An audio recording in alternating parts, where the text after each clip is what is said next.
I wrote the book and my dad got it published in a newspaper. Like I said, it was a publisher, he was a journalist, so he had his ways, right? So he got it published on one of the biggest newspapers in Nigeria back then.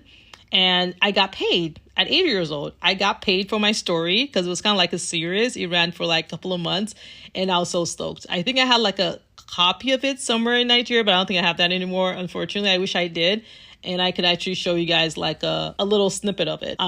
So that was published. So that kind of helped me like improve my confidence. I'm like, oh yeah, I can take over the world. I can be Michael Jackson.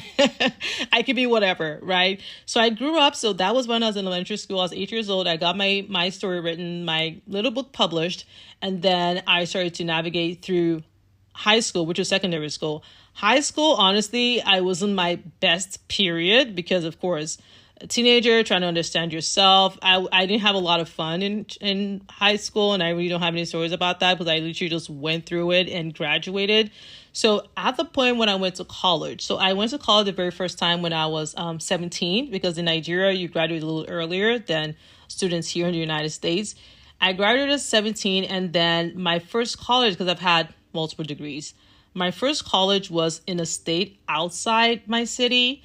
So at 17, I had to travel to that state and literally be by myself. And this was like before cell phones. At that time, there were no cell phones. So I learned independence pretty early by doing that.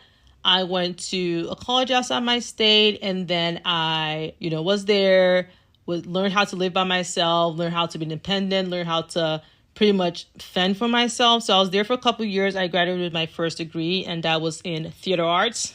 I know, very different from what I'm doing right now, but I absolutely loved it. It was like the best time of my life. I when I have memories and when I think back towards that time, I'm like, yeah, that was one of the best times of my life. So I graduated from then, and then while I was in college, the worst thing that ever happened to me, and this is the lowest point of my life till today, the lowest point of my life was when my dad died, when I was in like second year of college.